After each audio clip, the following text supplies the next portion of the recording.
did it. So this is what it looks like when we don't have the player cams. Of course, people will be playing at home for Relegations, and thus you get to see the beautiful star shining over the Earth, I think is Earth. Is that Earth? It could be.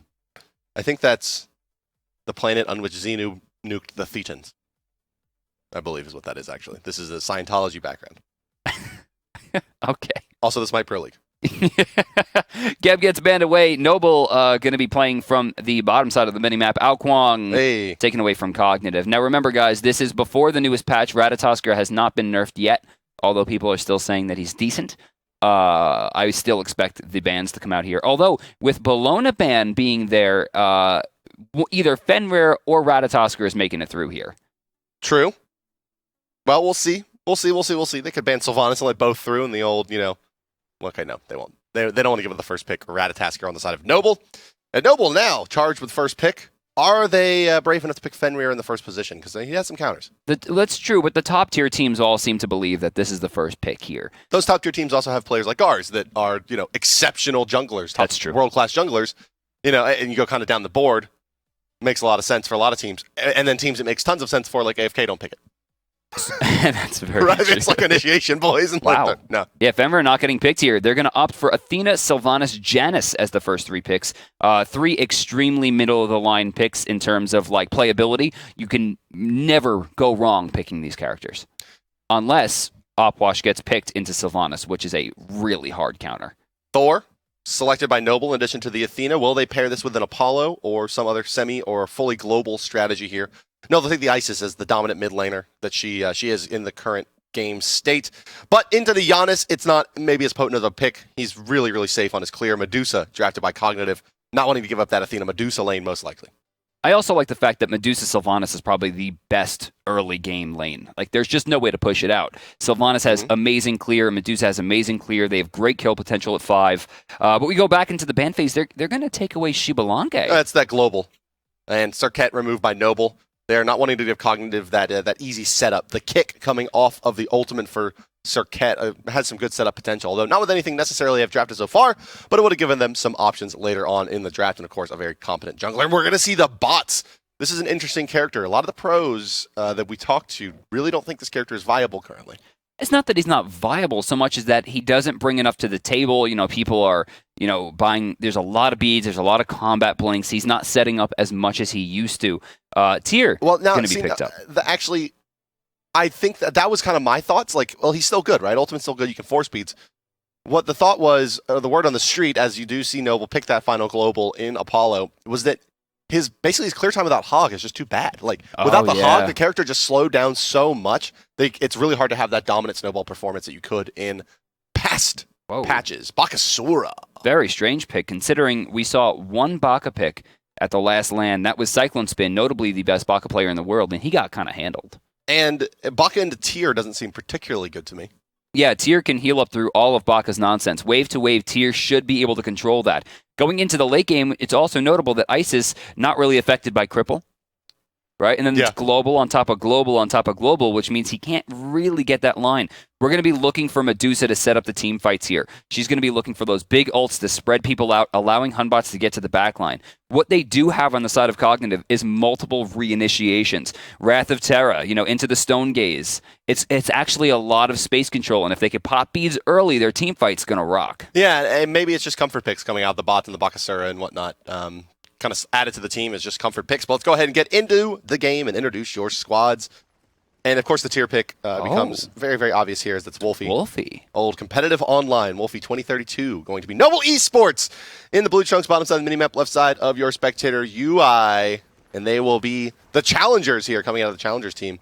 Going into Cognitive Gaming, it's Wolfie as your solo lane tier. El Chapu in the jungle as Thor with the red pot start. BK Haste mid laning as Isis.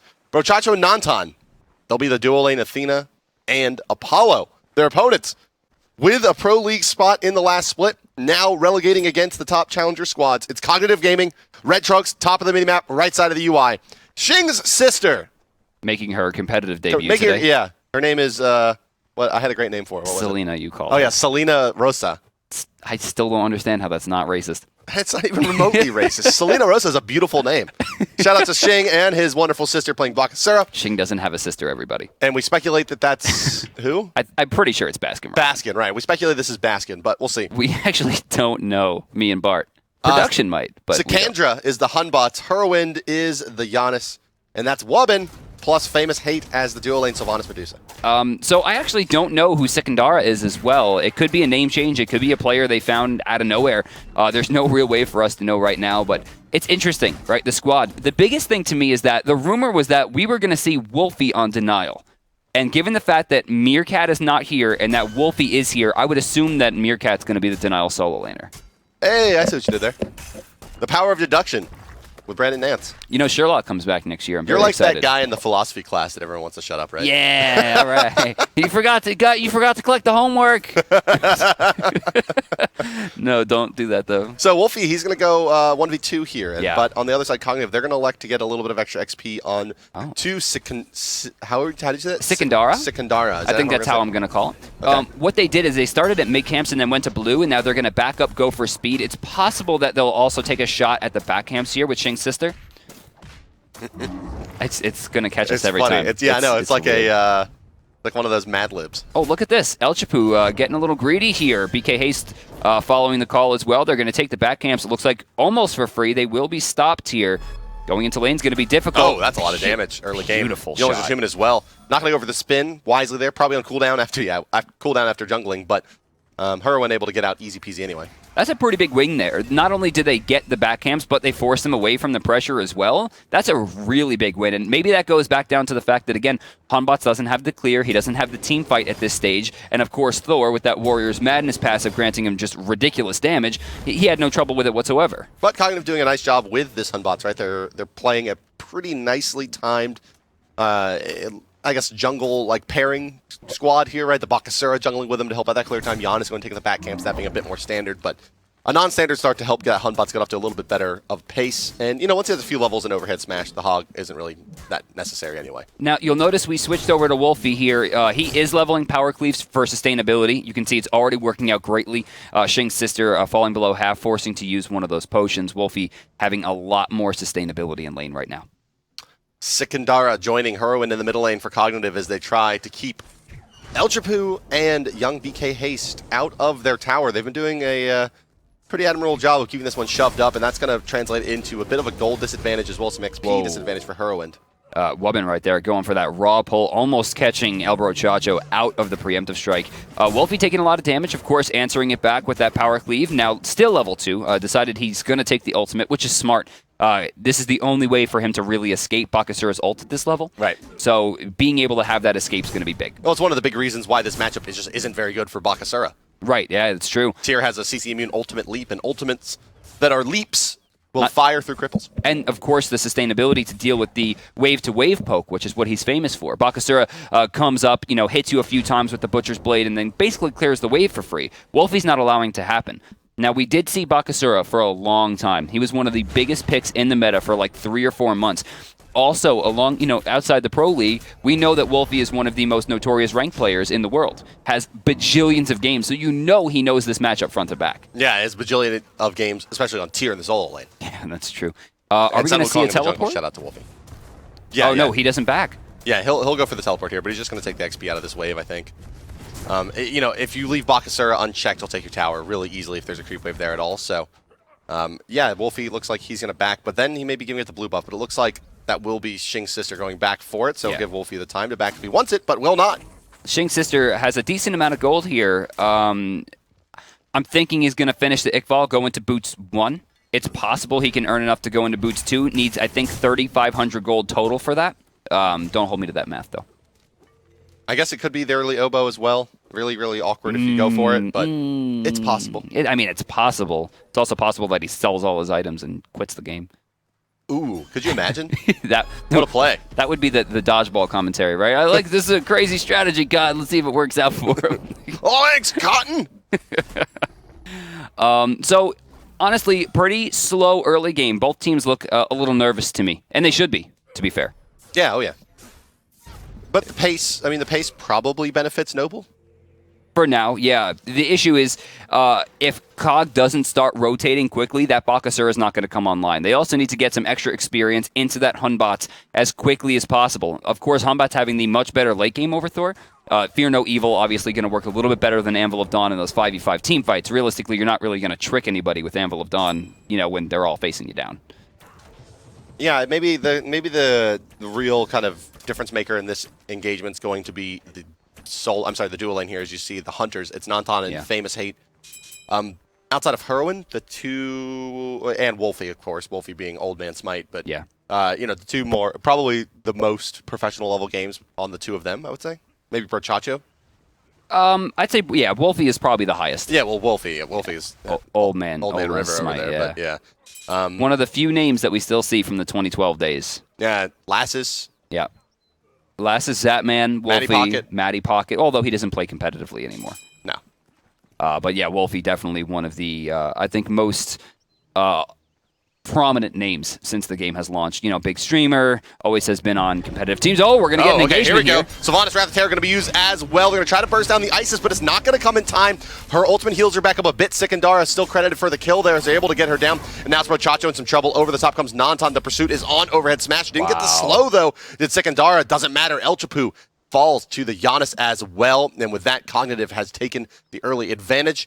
And now they can zone Nantan out for being able to get back to lane as well, giving Famous Hate some more farm. And Nantan, he just takes that one for free. That looked like it hurt a lot. Taking both hits right there, losing about a third of its health. This is a little bit troubling here to start off for Noble Esports. The fact that Medusa was able to rotate faster than Apollo by itself is already pretty crazy, but she also reached the other side of the map, right? She went to the blue side from red, whereas Apollo was stuck. I mean, this is really not something we should see so early. Usually Nantan, known as the aggressor. Yeah, the wave push out of Famous Hate in the Medusa. Really, really good. They take both the mid camps on the back of that fight as well. Wow, look at that. Netting them a 2,500 experience advantage. The gold at 1,000 is not such a big deal. It's a relatively modest advantage here for 7 to 10 minutes, but getting into the 2,000-3,000 range is nice. El Chapu going to try to get something back. That's a really, really far. Yeah, I don't think he's got it. Yeah, is he under a ward? Is that why? Yeah, he is. He's right on top of a ward. Famous Hate able to spot that one out.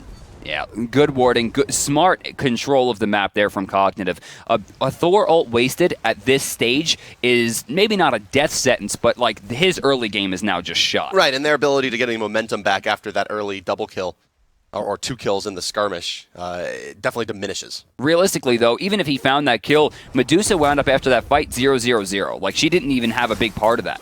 So it really comes down to he needed to look for Sikandara there, try to get a little bit of that gold back, but he doesn't have it. You'll notice there's actually a pretty big gold difference between the junglers right now. Oh, they're going to turn again. BK Haste. Try to make the play on the haste here. Heroin, I don't think he can close the distance very well. Oh my god! Jeez! Yikes! Oh my god!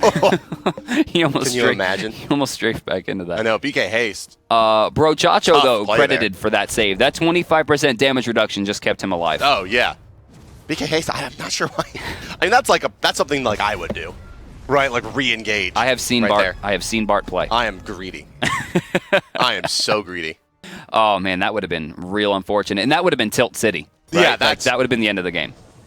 Yeah, but luckily he's going to be able to split this back camp here. Will Haste, and it makes something out of nothing a bit. Athena and Thor will be able to split the mid lane farm. They're not going to get any tower damage out of this, so. Nicely covering there is Noble Esports for an unfortunate play.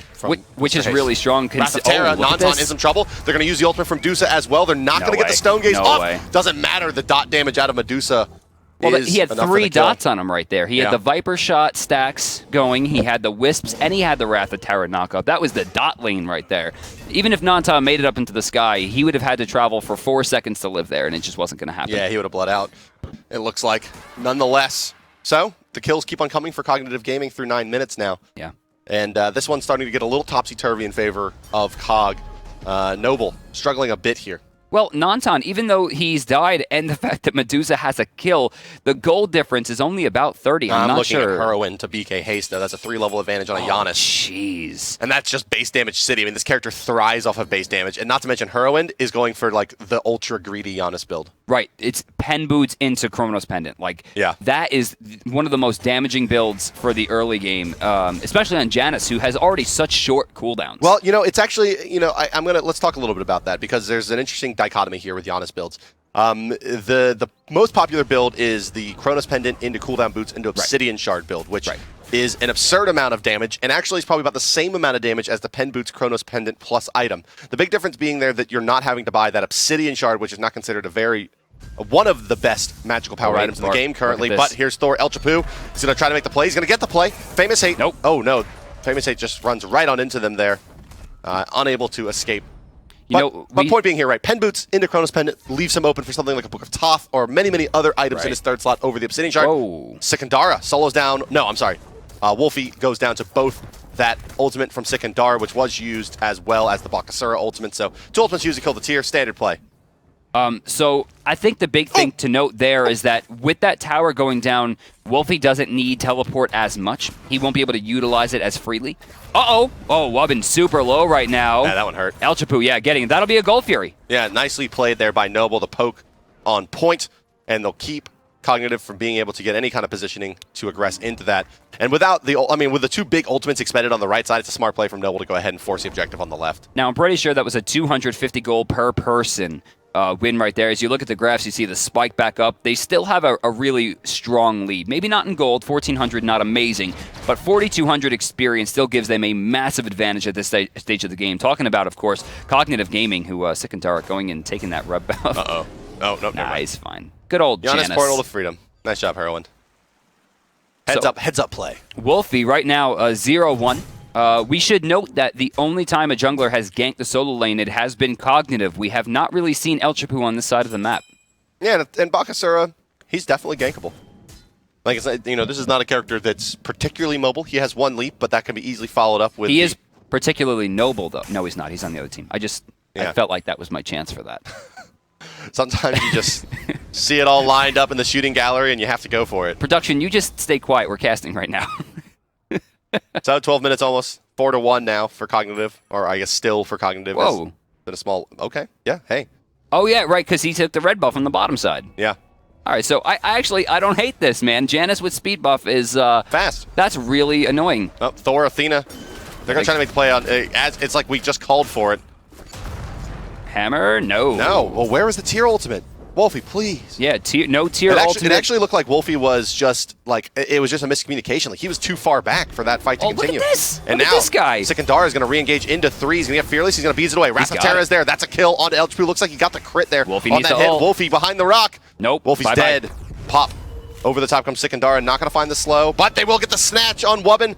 He gets stunned out, however, by the Isis Spirit Ball. If you had any doubts about Sikandara, that was the play right there. Not only did he rush into that and assume that Wubbin was going to follow up properly, but when he hit that portal, of course, talking about Wolfie, when Wolfie hit that portal and Sikandara knew that kill was guaranteed, he didn't try to sit around and guarantee it. He didn't sit around and not trust the Janus to get the auto attack in case he needed it. He jumped into the backline and continued the fight properly. That is extremely high level, Cloud9 TSM level of play that is going to be absolutely necessary for them to beat Noble today. Cognitive, they move in. They're going to try to take 2 tier 1s off the back of that engagement, and they will get them no problem. And the disengage coming out from Cog, they're going to farm out their jungle. As you see, the red buff is up.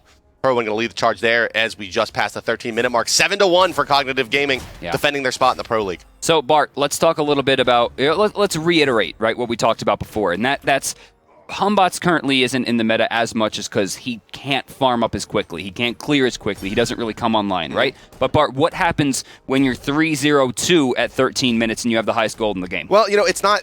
That's all well and good, but it really, to me, goes back to the strategy from Cognitive, the way they opened up. Bakasura splitting, 4 camps? Ultimately, 3 camps and Heroine splitting 1. With that Hunbots to make sure that clear time was on point, and then obviously Sikandara piloting the god quite well, finding those kills. To really make that start worthwhile. But, you can see how that strat is exploitable as well. It's mostly on Noble to make the adjustment if they try to run this again. Beautiful taunt in the backline. Heroine going to throw the Spirit Gun, hitting 2. Very low. BK Haste actually falls before the explosion there. Bots just doing work. He's got a crit stick already. Might be a kill. Are Wisps enough? I don't think Wisps are going to be enough for Thor. Yes, they are! Last tick! El Chapu, the hammer falls to the ground, and Wubbin credited with another kill. That's 2 more for Cognitive Gaming. And this one... it's getting out of hand. Wolfie, he's going to fall again here. Shing's sister will... no. Wolfie with the blink. No, but look at this. Here comes Sikandara. Overhand smash. Yeah! Got him. 10-1. I thought this was going to be a lot closer than it is.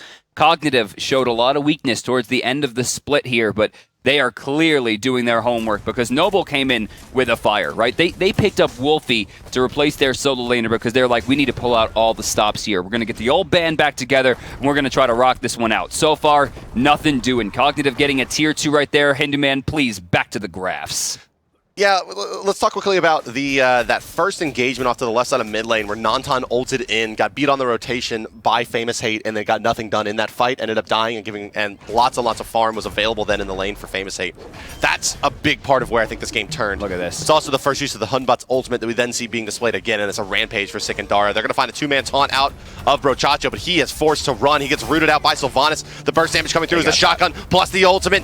Oh, no, Nantan able to take down Sikandara, who feels himself a bit too much, but now they have no support.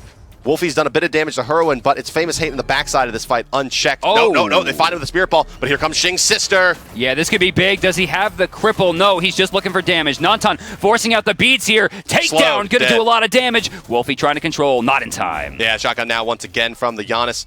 Oh, they get the slow. God. This is gonna be a death. Destruction. Boom. Triple kill for Shing's sister. That killed it. Maybe he should have been Cyclone's sister. Now. Oh. Let's make it 4. Let's make it 4, boys. I don't think he's got it. No, you got soloed instead. I don't think he's got it. Okay. Good play, though. I don't think he's got it. Still a fan. By the way, the portal was just used here. They could follow this up. I think they're going to get Whirlwind as well. A little bit of clown shoes coming out from Cognitive there, overextending a bit, but no, it's Giannis still. Even so, Famous Hate taking down the Gold Fury. With that, it looks like we'll finally wash it out. Back to the graphs we go. 10,000 gold at 16 minutes. Most notably, Hunbots has that Deathbringer online, Bart. So one big thing that it always seems to be the case when we look at these Tier 2 and Tier 3 teams is their ability to finish the game now. So with this advantage, one thing we're going to be looking for at the commentary desk is Cognitive's ability to seal the deal on this one. And they got to close it out. Well, it starts and ends usually with the Fire Giant. A lot of teams, we noted during the last LAN, avoided a lot of Fire Giant fights completely foregoing the fight. Since they don't have that execute unless it was guaranteed, they just try to rush objectives down. I think it's a couple things, right? It's look at Sikandara, it's kind of standing there. It's not only is it the lack of execute, it's also the lack of your hunter to just freely tank it at like 20 minutes. Right. So it's just a harder engagement to take altogether. I love Sikandara's rotation here. He takes the purple, then goes into the duo lane just to try to pick up some extra experience. He hits level 17 there, which means another level of ult. Yeah, he also warded for himself there, but that did just go down, but did see an attempted rotation coming out. Free. Double sentry from Cognitive here. They really want to make sure no one's seeing this. And yeah, this is going to be free as Sikandara is being chased by, well, the entire team. Successfully baited, I would say. Well played. Cognitive, this is definitely their game to lose. Massive, almost 11,000 gold lead on top of a huge experience lead. No one even level 20 yet, of course, Shing's sister 19. What if Shing's sister is the best? Huh. Yeah. On Cog, though? Seems unlikely. So many hidden players. I know, now it's like, Yeah, best. Oh, no, best is rival. That's right. Yeah, can't be best. I knew he was somewhere today. Maybe that was it, right? Maybe we'll see Shing's brother. Best, you have a very short amount of time to switch your name. Maybe, well, we won't be seeing Shing himself as he is qualified on Denial. Yes, Shing. Denial not having the strongest season, but still very, very good considering, also not the 4. weakest, considering they're not relegating. That's true, and really, you can't hope for more than that when you're fighting up against Cloud9 TSM AFK, right? I'm sure you can hope for. I'm sure they did hope for more than that. That's fair. That's fair. Well. All right, I'm not even going to report that. I wonder if that's true, though. Production saying that it's Ataraxia's brother, Shing's sister. Zindern's brother. Zindern's brother, yeah. So? It's Wolfie's brother. The finest Tier 1 falls. They're in the same room. The final, and also one of the nicest Tier 1s I've seen, falling over on the left side there. Only the Phoenixes remaining between Cognitive Gaming and the delicious Titan of Noble. All 6 towers are still standing for Cog right now. Yeah, this is a... roll. Yeah. This is a very ranked-esque run through this first game. I don't know if it has to do with the comp or their rotations. I can't expect that they're... that's not enough, buddy. Dots. Almost. No dots? No dots. No dots. He stopped dots. All right. El Chapu escaping with his life now, but it's up to Nantan and BK Haste to hold out the Fire Giant wielding Cognitive squad. Sansa Giannis, who's on his way in. Wrath of Terror used. Nantan knocked up, but he does mez out the Sikandara before that fight breaks out. Stone Gaze is going to proc onto Thor there as Wolfie moves forward. Look at this. They lost sight of Shing's sister, and Shing's sister does what she does best. That's a triple. And they're trying to give it to him. Look at this. Oh, what nice guys. It's Quadra for Shing's sister. In her first competitive showing. Look at this guy going for the Penta boys! Oh my god. Oh! you gotta love the attempt. I actually do believe now that this is part of the Rosa family. After that play. That is, without a doubt, Shing's sister. Look at this. They're going right for it. They're locking Brochacho down. They probably could have won at this point. Kills. Yeah, now they're taking the Titan. They're going to use to clear the path. Titan's starting to fall down to its last 6,000 HP Where are they going? No, healing back up. Dude, you see that first one tick from the Titan there healed 1,700 HP as they disengaged. That's crazy. Where are they going? Why did they not end there? Dude, they need one more Gold Fury, apparently. It's very important. No, purple buff. It's purple buff. Can we take a look at the graphs? Don't forget to add the 100, guys. 14,600 with a 25,500 experience kicker, and that's with one level 20. Is that a joke? Oh, my God. I don't think we've ever seen a lead that big. I think this is the biggest lead we have ever seen in competitive Smite. Experience, maybe. Gold, definitely not. No, gold not, yes. But in experience, without having a level 20, this is definitely the big... Or actually, they have one level 20, but realistically, how much of that is their lead, right? I mean, they're looking at a raw 22 to 23,000. It's a lot of experience. Craziness. Yeah, I think I've seen 30K before, but... it was way into the end game. That's right. People are level 20 already. Exactly. Yeah, lots of level 20s on the board, that not being effective experience, if you will. Right. So Herwind hasn't died. Wubbin hasn't died. The only two players in this game to have not fallen. 309, 1014. Of course, Wubbin getting top honors there for most overall kill potential at 15 total. Very impressive. 15 of the 21 kills. That's a good day on your Sylvanas. Yeah, I mean, this is almost what we saw from Trix Tank, right? It was like 3-0-27 in one of the best support games I think also we've seen. Taking, that Lotus Crown pick up there, pretty smart for trying to break the brace. It's a nice itemization there. Especially considering it's still kind of early, right? So that Lotus Crown effectiveness is still super high. It's still, super relevant. Got him. Yeah, down he goes. They'll find the stun. And the turnaround. Oh yeah, here comes Bakasura, the knock-up from Wrath of Terra's there. And just melting, and Shing's sister. Oh my god, that is definitely Shing. Yeah. Like, that's just Shing. That's a Rosa. DK Hayes dropping that Isis ultimate, just heal himself up a bit. Looks like Nanton down. Yes, he will go down. I guess he got snatched there by Wubbin, it looked like, for that positioning. I really like the comp on Noble Esports. I think they maybe just didn't get the end game potential they wanted out of Apollo. Well, right? They certainly didn't execute with the triple global. Yeah, we didn't see it at all. Well, the one time they tried to gank the Bakasura and it failed.